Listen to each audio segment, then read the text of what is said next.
Hello, Liệu xin chào bạn. Chào mừng bạn đến với kênh móc len của Dương Liệu Handmade. Video này Liệu sẽ hướng dẫn bạn móc một chậu để bàn size lớn, gồm chậu mặt đất và cả cái phần trang trí luôn. Thì chậu này có kích thước là cái phần miệng chậu là 13 cm và chiều cao là 10 cm. Thì để hoàn thành cái chậu size lớn này, các bạn sẽ chuẩn bị cho mình những dụng cụ và nguyên liệu như sau. Về len, các bạn chuẩn bị cho mình là 2 cuộn len màu bi bò mã 41 ha. Còn phần mặt đất là màu 56. Đó là phần nâu và phần màu be sữa nha.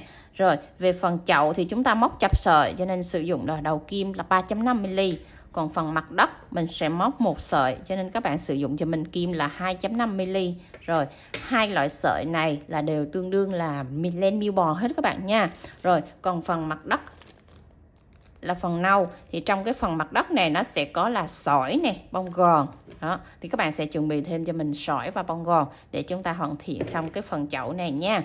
Cái chậu này các bạn chuẩn bị cho mình là 200g sỏi, gòn cỡ khoảng là 50g gòn thôi là chúng ta có thể hoàn thành được cái phần chậu lớn này. Còn phần hoa các bạn sẽ học ở video sau nha. Rồi thì những dụng cụ mình vừa giới thiệu gòn, sỏi, len và kim móc mình đều có bán ở shop. Các bạn mua ủng hộ cho Liễu bằng cách là kích vào bài mô tả, mình có để link mua hàng Shopee hoặc Lazada để các bạn chọn mua những dụng cụ mình vừa giới thiệu để chúng ta học móc cái mẫu chậu để bàn size lớn này nha. Rồi các bạn cùng vào phần bài học với mình nào. Đầu tiên các bạn sẽ lấy cho mình 2 sợi len để chúng ta móc song song trong quá trình móc sợi chập của phần thân chậu nha. Rồi tạo cho mình một vòng tròn ma thuật. Móc lên một mũi móc xích. Móc vào trong vòng tròn này 8 mũi đơn. 2 3 4 5 6 7 8. Rồi, xong 8 mũi đơn chúng ta sẽ siết hai cái sợi len ngắn này thật chặt lại để tạo một vòng tròn khép kín. Xong rồi móc một mũi dời vào ngay trong móc đầu tiên của mũi đơn này. Thì chúng ta kéo lên qua luôn, siết chặt là mình đã xong hàng thứ nhất. Đến hàng thứ hai móc lên một mũi móc xích, rồi móc vào tại cái chân đầu tiên luôn các bạn, 2 mũi đơn vào chung một chân móc, hay còn gọi là mũi chữ V, mũi tăng đó các bạn. Rồi các bạn cứ thực hiện như vậy cho đến hết hàng thứ hai luôn nha, là mỗi chân móc là 2 mũi đơn vào chung một chân.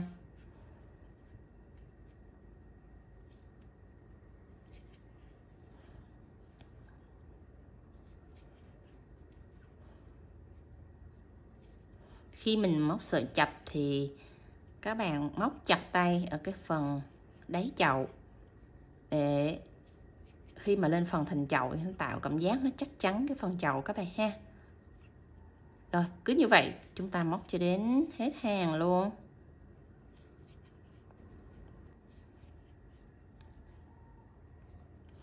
Rồi kết thúc xong hàng thứ hai chúng ta cũng móc một mũi dời vào ngay trong móc đầu tiên của mũi đơn này các bạn. Sau hàng thứ hai chúng ta có tổng là 16 chân móc. Bắt đầu lên hàng thứ ba móc lên một mũi móc xích. Rồi chân đầu tiên này móc một mũi đơn. Chân thứ hai móc 2 mũi đơn vào chung một chân móc. Rồi ở hàng thứ ba chúng ta sẽ có công thức là 1 2 1 2. Các bạn cứ lặp lại công thức như vậy cho đến hết hàng nha. 1 2 1 2 tức là một chân đơn một chân tăng đó các bạn.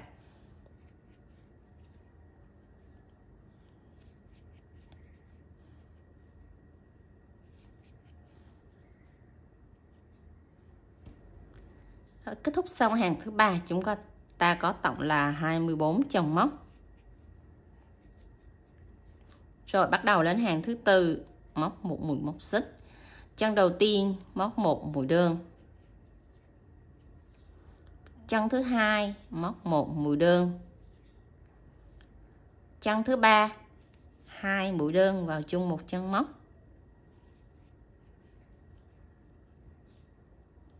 chân thứ tư 1 đơn, chân thứ 5 1 đơn, chân thứ 6 2 đơn, vào chung một chân móc.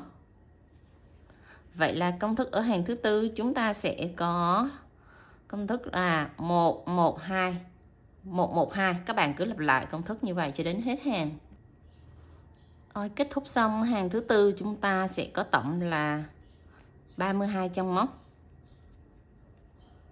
Rồi lên hàng thứ 5, lên một mũi móc xích. Chân đầu tiên này móc 1 đơn, chân thứ 2 1 đơn, chân thứ 3 1 đơn, chân thứ 4 2 mũi đơn vào chung một chân móc. Rồi, ở hàng thứ 5 chúng ta sẽ có công thức là 1112, 3 đơn và 1 tăng. Các bạn sẽ lặp lại công thức như vậy cho đến hết hàng. 3 đơn, 1 tăng.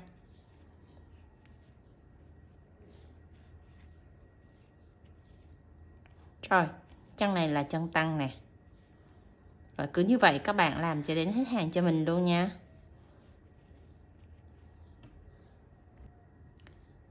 Kết thúc xong hàng thứ 5, chúng ta sẽ có tổng là 40 chân móc.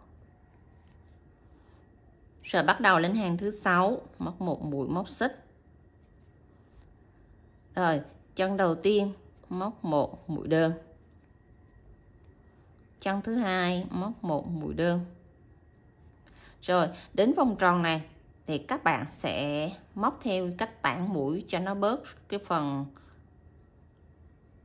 góc này nè, đó, 4 góc này cho nó tròn cái đáy lại.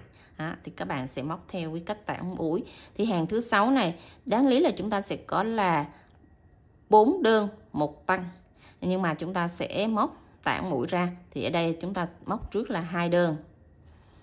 Rồi tới chân này chúng ta sẽ móc 1 tăng.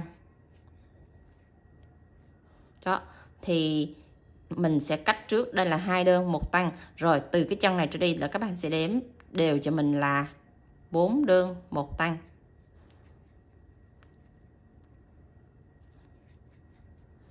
Một, 2, 3, 4. Rồi đến chân tăng là chân này. Đó, để mình tản mũi cái chân tăng nó nằm ở vị trí khác cho cái vòng tròn đáy của mình nó đều lại đó các bạn. Rồi các bạn sẽ thực hiện 4 đơn 1 tăng như vậy cho đến chân gần cuối, còn lại 2 chân cuối thì các bạn dừng lại, mình sẽ hướng dẫn nha. 4 đơn rồi nè. Rồi tới chân này là chân tăng. Chân tăng là chúng ta sẽ thêm 2 vào nhé. Đó, rồi các bạn cứ lặp lại 4 đơn 1 tăng cho mình hết hàng. Còn lại 2 chân cuối này dừng lại nha. Đến chân tăng cuối này thì còn dư là 2 chân cuối. 2 chân cuối này mình cộng với 2 chân đầu nữa, nó cũng thành ra là 4 đơn 1 tăng đó các bạn. Nó sẽ tiếp giáp với bên này. Đó, tổng vòng tròn của mình vẫn là 4 đơn 1 tăng. Nó chỉ tản cái mũi tăng nó ở vị trí khác thôi, để cho cái vòng tròn của mình nó được tròn trịa lại.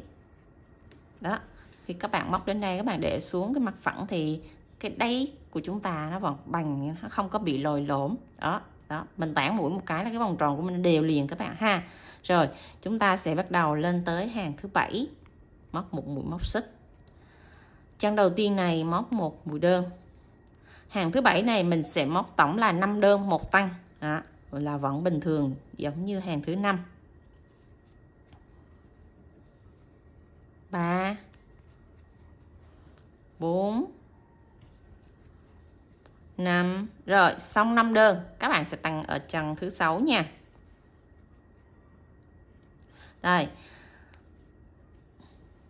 Rồi hàng thứ 6 chúng ta sẽ lặp lại công thức là 5 đơn 1 tăng. Đó, các bạn cứ lặp lại công thức như vậy cho đến hết hàng. Rồi kết thúc xong hàng thứ 7 là chúng ta sẽ có tổng là, các bạn sẽ tính là 7 x 8 56 chân móc các bạn ha. Đấy, 56 chân móc mình để xuống là nó phẳng với mặt bàn như vậy là các bạn đã móc thành công nha. Nó phải bằng như vậy thì khi chúng ta lên phần thành đó, thì cái chậu của mình nó mới đứng. Rồi, là tổng chúng ta có 56 chân móc ở phần đáy chậu. Bắt đầu chúng ta lên phần thân chậu. Các bạn móc lên một mũi móc xích. Rồi, tại phần thân chậu này chúng ta sẽ móc mũi nửa mét ở hàng đầu tiên. Thêm nửa mét. Đây, nửa mét bên ngoài là chúng ta sẽ móc kiểu BLO các bạn ha. Đây, chân đầu tiên chúng ta móc một đơn. Rồi, chân thứ hai móc tiếp một đơn, vẫn là móc nửa mét các bạn. Đó, mỗi chân móc chúng ta đều móc nửa mét hết cho mình nha, và không có tăng mũi nữa. Móc tổng lên hàng đầu tiên của phần thân là mỗi chân móc một mũi đơn, tổng cộng là 56 chân móc. Cứ như vậy các bạn móc đến chân cuối. Rồi mình đã móc đến chân cuối cùng. Chúng ta cũng kết hàng lại tương tự giống như các hàng khác vậy nha. Và cái mũi kết hàng này các bạn phải siết thật chặt nè, để nó không có lộ mối nối. Khi chúng ta siết chặt này, cái đường mối nối của chúng ta nó chắc, nó không có nổi cộm lên. Đó là khi mình bẻ cái phần gáy của cái hàng đầu tiên này lên thì nó tạo được cái phần gợn.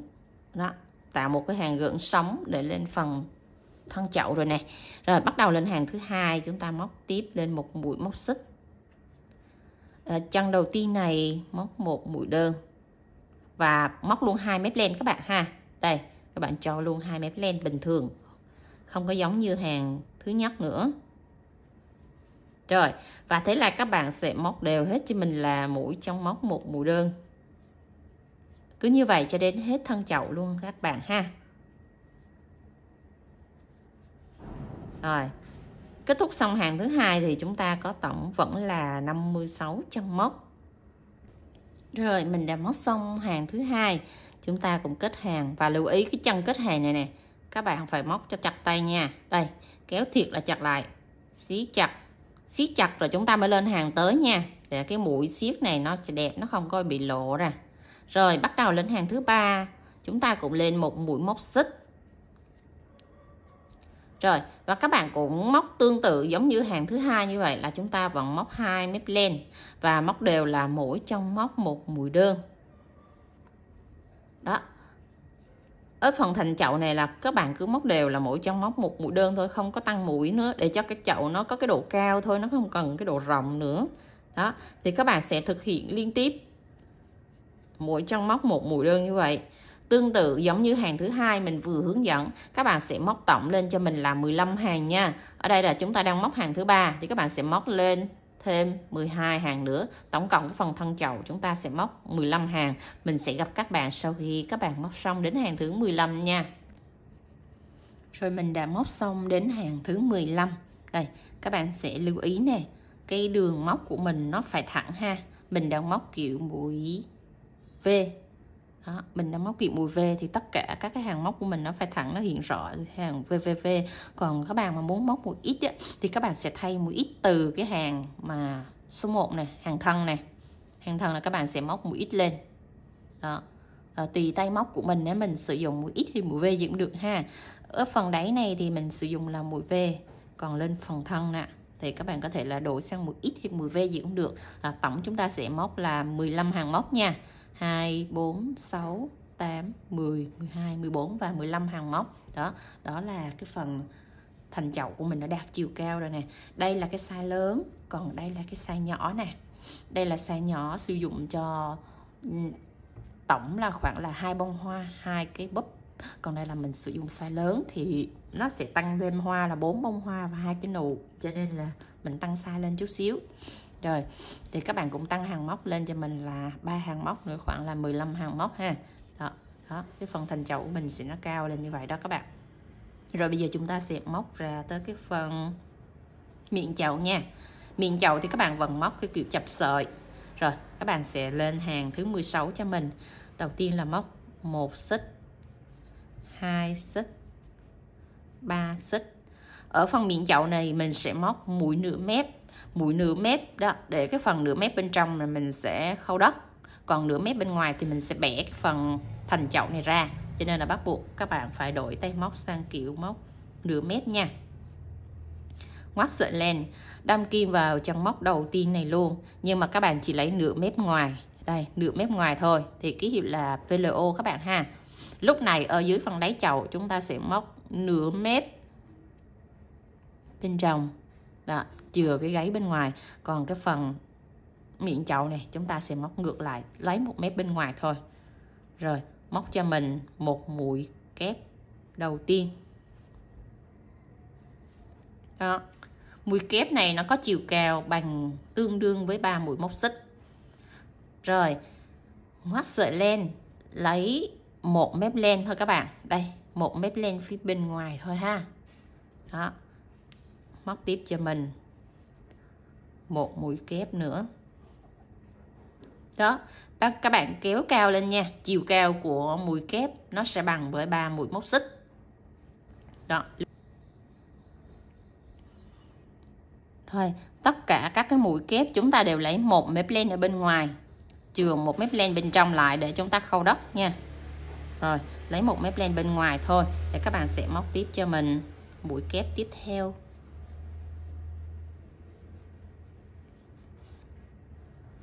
đó. Rồi các bạn sẽ móc đều là mỗi chân móc một mũi kép và chỉ lấy một mép len thôi, một mép len bên ngoài. Đây chúng ta sẽ móc đều như vậy cho đến hết phần miệng chậu luôn nha. Đó, thì tổng cái phần thân chậu là mình có 56 mũi đơn, thì lên phần miệng chậu chúng ta cũng móc 56 mũi kép, và lưu ý là luôn luôn đi một mép, chừa lại bên trong này một mép lại nè. Rồi các bạn cứ móc đều như vậy cho đến hết miệng chậu cho mình nha. Đây mình đã móc được 6 mũi rồi, thì các bạn sẽ móc đều đến chân thứ 56 là mỗi mũi móc đều chừa một mép bên trong lại cho mình ha. Rồi mình đã móc đến chân móc cuối cùng nè, chân thứ 55. Rồi chân thứ 56 đây là các bạn cũng móc mỗi chân là nửa mép hết như vậy cho mình nha. Đó. Rồi kết thúc xong chân móc cuối cùng thì các bạn sẽ kết hàng bằng một mũi dời vào ngay chân móc đầu tiên của mũi kép này, ngay đỉnh của mũi kép nha các bạn. Đây. Đó, tại chân đỉnh của mũi kép này. Rồi kéo len qua, siết chặt. Rồi cắt len. Tại đây các bạn đừng có móc lên một mũi móc xích nữa nha. Tại vì cái phần chậu của mình là mình móc kiểu dán trụ đứng, cho nên là các bạn không móc mũi móc xích nữa, mà các bạn sẽ đẩy len ra. Xong rồi tại cái chỗ mà chúng ta vừa cắt len đó, cho kim móc vào đây, kéo cái sợi len mình vừa cắt xuống, kéo xuống chứ các bạn đừng móc mũi móc xích tại vị trí này đó. Xong rồi các bạn sẽ giấu cái sợi len mình vừa cắt này xuống phía dưới thân chậu luôn. Lưu ý là mình giấu theo kiểu thuận đưa vào trong ha, chứ không mà giấu xuống phía dưới. Giấu xuống phía dưới phần mặt thuận này là khi mà khách họ sử dụng theo kiểu chậu bẻ miệng lên hoặc bẻ miệng xuống thì nó sẽ lộ cái đường len của chúng ta ra đó. Đẩy một lần nữa nó sẽ đi vào trong mũi móc này. Rồi giấu xuống phần thành chậu là chúng ta đã hoàn thành xong cái phần chậu nha. Đó, rồi bẻ cái phần miệng chậu ra này các bạn. Đó là chúng ta đã hoàn thành xong được một cái chậu trụ vuông rất là đẹp rồi. Đó, khi các bạn móc chắc tay á thì các bạn chỉ cần để cái chậu như thế này đó là cái chậu của mình nó sẽ tự động nó đứng nè. Mũi móc đều, chắc tay, chậu đứng. Và đặc biệt là cái phần đáy này nè, nó phải yêu cầu là nó phải tròn, nó phải phẳng, nó không được gồ ghề lồi lõm, thì mình để cái chậu xuống nó mới chắc chắn nè, nó không có bị ngã nghiêng. Đó là mình đã hoàn thành xong cái phần chậu. Bắt đầu chúng ta móc tới phần mặt đất nha. Rồi các bạn sử dụng cái sợi len màu nâu để chúng ta móc phần mặt đất nha. Và đổi kim móc đầu nhỏ, đầu 4/0 này là tương ứng với kim 2.5mm nha. Lúc này chúng ta móc với phần chậu là kim 3.5. Giờ móc phần mặt đất mình móc một sợi thôi, cho nên chúng ta sử dụng kim 2.5mm. Rồi lưu ý cái phần đầu tiên cho mình nè, cái khúc này là mình tạo cái vòng tròn ma thuật ở cái phần mặt đất, nhưng các bạn sẽ chừa cho mình cái sợi len dài như vậy đó. Sợi len dài khoảng là 10 cm để chúng ta chừa cái sợi này lại. Lát nữa mình sẽ hướng dẫn là vì sao chúng ta chừa cái sợi tại vòng tròn mã thuật này dài để mình làm gì đó. Các bạn cứ chừa cho mình trước đó nha. Rồi tạo vòng tròn mã thuật, chừa cái sợi len dài này ra cho mình, móc lên 3 mũi móc xích.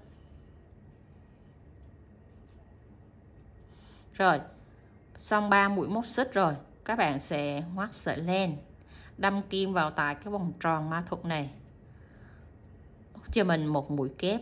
Và yêu cầu mũi kép này các bạn phải móc chặt tay nha, không móc lỏng tay. Rồi móc cho mình vào trong cái vòng tròn ma thuật này là 14 mũi móc kép nha.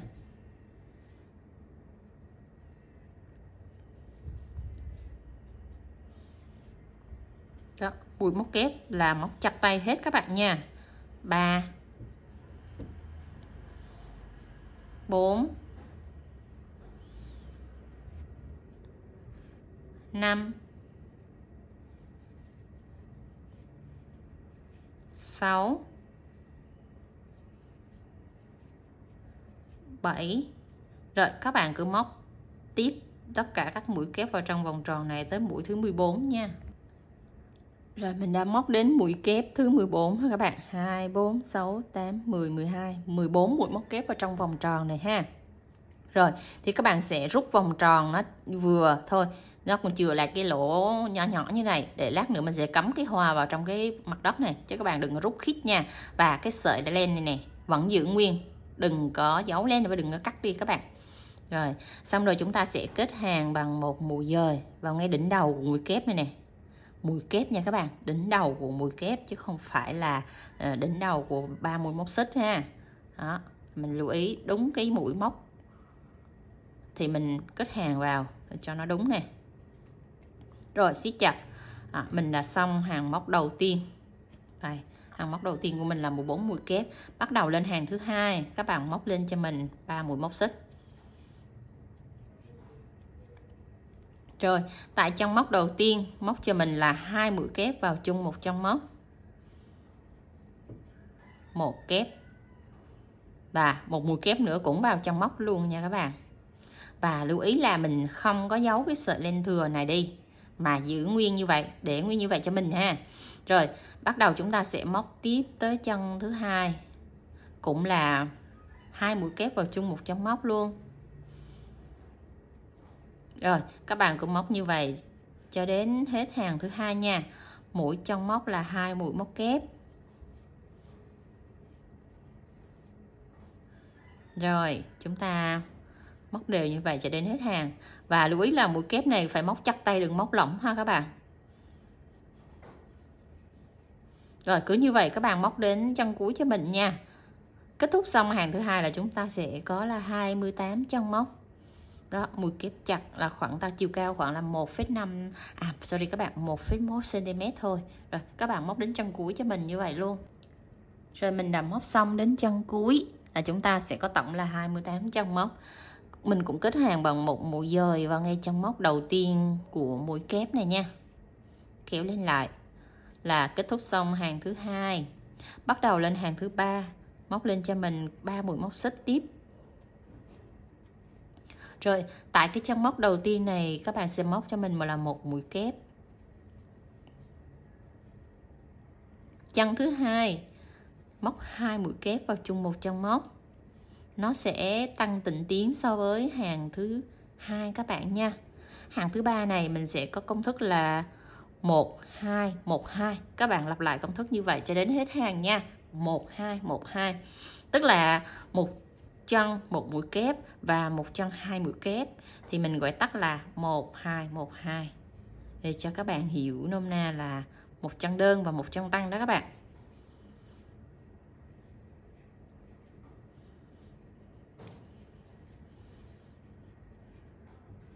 Rồi 1 2 1 2, các bạn cứ móc tiếp theo như vậy lặp lại cho đến hết hàng nha. Rồi mình đã móc đến chân cuối ở hàng thứ ba là 14 28. Rồi các bạn sẽ nhân lên ở hàng thứ ba này nữa là chúng ta sẽ có tổng là 14 nhân 3 là 32 chân móc. Rồi bạn lưu ý cái khúc kết hàng này cho mình nha. Đó, cái mũi móc ở 3 mũi móc xích đầu tiên này các bạn phải móc thẳng và bằng chiều cao với mũi kép nè, bằng chiều cao với mũi kép.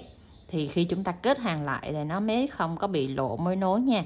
Rồi kết hàng thì không có kết lên cái mũi móc xích 3 mũi móc xích này, mà chúng ta kết hàng tại đỉnh đầu của mũi kép này các bạn, ngay tại đỉnh đầu của mũi kép này. Rồi kéo lên qua, và tại cái chỗ kết hàng này các bạn phải kéo siết chặt nè, đó, siết chặt sợi len như vậy đó, thì cái mối nối ngay chỗ kết hàng của mình nó thẳng nè.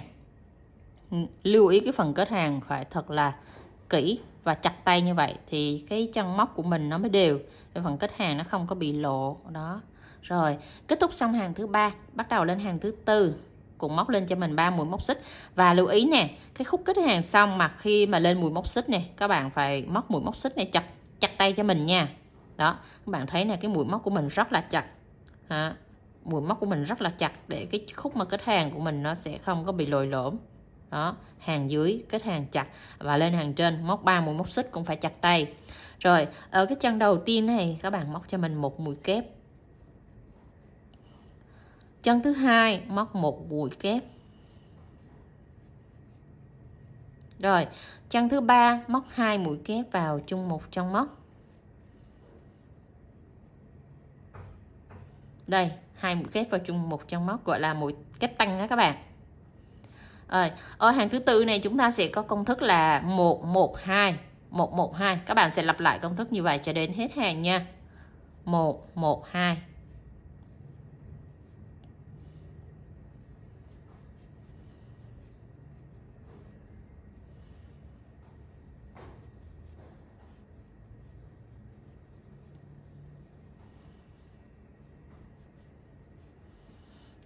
Và các bạn để ý là mũi móc kép của mình chặt tay này các bạn, để khi mình nhồi gòn vào nó căng ra thì cái phần mà mũi kép này nó không có bị lộ gòn ra. Rồi các bạn sẽ móc công thức là 112, 112, lặp lại như vậy cho đến hết hàng. Rồi mình đã móc đến chân cuối cùng, thì chân cuối cùng này tổng chúng ta sẽ có là 56 chân móc nha. Rồi mình kết hàng cũng bằng 1 mũi dời và ngay chân móc đầu tiên của mũi kép này kết thúc và kéo lên qua. Rồi để kết thúc cái phần mặt đất này, các bạn sẽ cắt cho mình cái sợi len phần mặt đất nâu này là 80 cm các bạn ha. 80 cm để chúng ta có đủ chiều dài mình sẽ khâu vào trong cái phần chậu cho nó vừa. Rồi cắt xong là các bạn sẽ đẩy cái sợi len này ra. Xong rồi cái phần mà sợi chúng ta chừa lúc nãy đó các bạn sẽ đẩy cái sợi đó lên phía trên. Đây, lên phía phần thuận nha các bạn nha. Đó, lên phía phần thuận xong rồi bẹp cái phần mặt đất này lại nè. Các bạn canh cái phần mặt đất này nó sẽ nhỏ hơn cái phần chậu chút xíu, thì khi mình khâu đất cái phần mặt đất nó mới bằng được các bạn ha. Còn mình làm rộng hơn thì khi mình khâu đất cái phần mặt đất nó sẽ nhô lên trên này. Đó, đó là đặc thù của cái phần mà chúng ta khâu đất. Rồi bắt đầu mình sẽ chuẩn bị một cái bìa cà tông cứng. Đây, chuẩn bị một cái bìa cà tông cứng. Rồi các bạn sẽ cắt đo làm sao để cái phần chiều ngang cũng như chiều dài của cái phần chậu nó sẽ bằng với phần đáy. Đó, rồi các bạn canh mặt thấy cái vị trí nào là vừa thì chúng ta mới bắt đầu mới ướm mới cắt nha. Đây, rồi các bạn sẽ cắt canh cái khoảng cho nó bằng. Mình cắt canh cái khoảng ô vuông trước nha, rồi xong nữa mình mới tỉa lại thành hình tròn, như vậy nó mới dễ. Rồi đó, mình sẽ hướng dẫn rất là kỹ cho các bạn ở cái đoạn mà làm chậu này để chúng ta sẽ làm cho nó chắc chắn. Đó, các bạn để cái phần mặt đất vô, để cái phần bìa cà tông vô, ướm như cái phần chậu, vừa khít xong rồi thì các bạn mới cắt nha. Đó, để cho nó dễ canh khi mà mình cắt lại thành hình tròn. Đó, mình sẽ cắt chiều ngang cũng như là chiều dọc. Rồi các bạn ướm nó vừa như thế này, rồi chúng ta sẽ cắt phần bên này nữa ra luôn. Rồi mình canh được cũng một cái miếng hình vuông như thế này, làm sao nó phải vừa vặn với cái đáy này. Đó, chiều ngang cũng như chiều dài. Rồi xong rồi chúng ta sẽ tỉa đều 4 góc nè, tỉa kiểu bo tròn các bạn nha. Đó, các bạn tỉa vừa bo tròn góc lại theo 4 góc như thế này, thì lúc đó nó mới tạo thành được cái hình tròn cho các bạn. Đó, công thức cắt thì nó đơn giản nó như nhau, nhưng mà khi các bạn tỉa bo tròn lại đó, tỉa bo tròn lại rồi các bạn sẽ điều chỉnh cho nó bằng với cái phần đáy này cho mình nha. Rồi các bạn cứ tỉa tròn hết lại như vậy luôn. Rồi sau khi tỉa xong được cái vòng tròn này, các bạn ướm vào là thấy nó vừa bằng nha, vừa bằng phần đáy. Rồi để vào bên trong là nó vừa lọt thủng như thế này là chúng ta đã làm nó đúng rồi. Rồi các bạn sẽ cho một ít keo nến vào trong cái phần đáy chậu này, cho theo kiểu vòng tròn xoắn ốc nha các bạn. Cho nhiều keo vào và xung quanh cái phần đáy luôn đó, để nó cố định cái phần bìa cứng của mình xuống đây. Các bạn mà muốn cái chậu của mình nó đứng hay không là khúc này rất là quan trọng đó. Các bạn phải dán sao cho cái phần bìa này nó vừa khít với cái phần đáy của mình nha. Đó, nó vừa y thinh luôn, nó không có bị lồi lõm khúc nào hết các bạn nha. Rồi để cái phần thành chậu xuống là nó phẳng như vậy đó các bạn. Rồi thì chúng ta mới thành công. Rồi bắt đầu các bạn cắt cho mình một cái cây xốp mà chúng ta chuyên để cắm hoa đó các bạn. Đó. Rồi cắt làm sao mà cái chiều dài của cái phần cây xốp này nó sẽ thấp hơn cái phần chậu khoảng 0,5 cm nha. Đó. Rồi các bạn sẽ cho một ít keo nến nó vào đây, vào xung quanh cái phần cây xốp này. Khi mà mình làm chậu lớn thì bắt buộc chúng ta phải có cây xốp, thì mình cắm cái cây hoa vào nó mới vững, nó mới nằm trong cái xốp nó mới vững. Chứ các bạn không sử dụng cây xốp là cắm hoa nó sẽ cứ lung lay thôi. Rồi cho nó vô giữa chậu, giữ im cho nó khô keo các bạn ha. Đó, giữ im 5 phút cho khô keo. Xong rồi các bạn sẽ chuẩn bị bông gòn để chúng ta nhồi vào xung quanh cái phần đáy trước nè. Cho một lớp bông gòn mỏng xung quanh đáy trước, tráng đều cái phần đáy trước các bạn nha. Lưu ý là cái phần gòn này các bạn phải tản đều tròn hết xung quanh cái góc này cho mình. Đó, tròn hết, đừng có chừa lõm khúc nào hết nha. Xong rồi các bạn sẽ tản một lớp sỏi vô, tản một lớp sỏi đều xung quanh cái phần chậu cho mình. Là cứ chúng ta tản một lớp gòn thì là tới một lớp sỏi, một lớp gòn, một lớp sỏi. Các bạn sẽ làm đều như vậy nha, chứ các bạn đừng có phân tầng ra thì cái phần sỏi nó sẽ bị gồ ghề. Đó, tản xong một lớp sỏi các bạn lại đẩy vào một lớp gòn nữa. Cứ như vậy là gòn và sỏi nó sẽ hòa quyện vào nhau. Đó, khi mình rờ cái phần thành chậu nó không có bị cộm bởi sỏi nha. Đó. Rồi bắt đầu chúng ta sẽ cho một lớp sỏi nữa. Cứ như vậy mà các bạn sẽ tản đều cho mình hết, cho nó tròn căng đều cái phần chậu cho mình nha. Rồi các bạn lại cho một lớp gòn lên nữa. Cứ như vậy nhét đều cái phần căng chậu cho mình luôn. Rồi sau khi các bạn nhồi gòn sỏi xong rồi thì các bạn sẽ canh chỉnh đều hết 4 mặt cho mình nha. Các bạn rờ thấy cái khúc nào mà nó còn bị lồi lõm thì các bạn sẽ chỉnh thêm, mà khúc nào nó bằng hết rồi thì chúng ta mới bắt đầu khâu đất nha.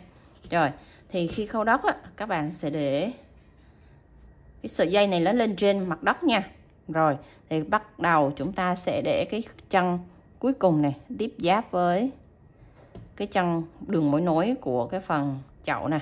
Rồi bắt đầu chúng ta sẽ lấy một chân ở phần chậu khâu với một chân ở phần mặt đất.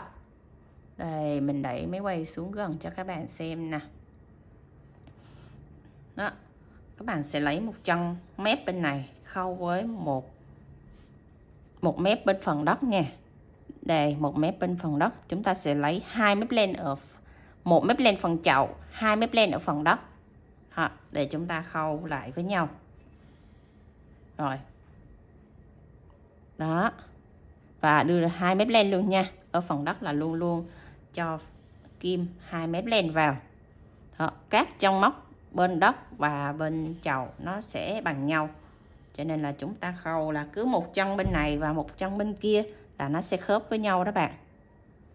Rồi, các bạn cứ khâu như vậy cho đến chân cuối cùng cho mình luôn nha. Cái phần khâu này thì nó đơn giản rồi. Các bạn cứ khâu theo đều tay. Mỗi chân móc bên này với mỗi chân móc bên kia là được. Rồi, khâu như vậy cho đến hết chân cuối cho mình nhé. Rồi mình đã khâu đến chân cuối rồi này các bạn.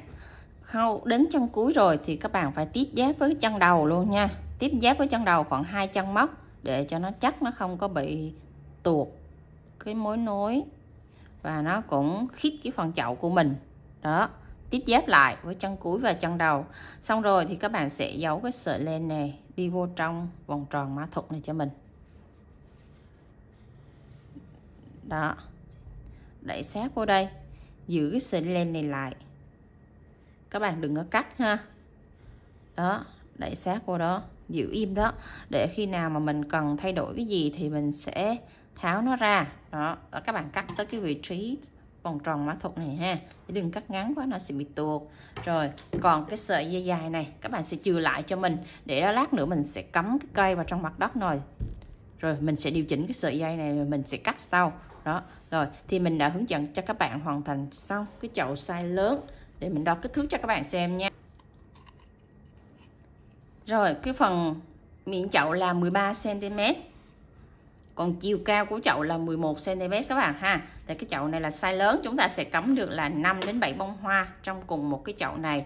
Rồi thì mình đã hướng dẫn cho các bạn hoàn thành xong cái chậu này rồi, thì các bạn sẽ học cái phần hoa ở clip sau nha. Các bạn thấy video này hay nhớ cho Liễu xin một like với nha, và để lại phần bình luận nếu có đoạn nào các bạn thắc mắc, các bạn chưa hiểu rõ, Liễu sẽ trả lời cho các bạn trong thời gian sớm nhất để các bạn hoàn thành xong cái chậu size lớn này nha. Bye bye, hẹn gặp lại các bạn ở những video sau nha. See you.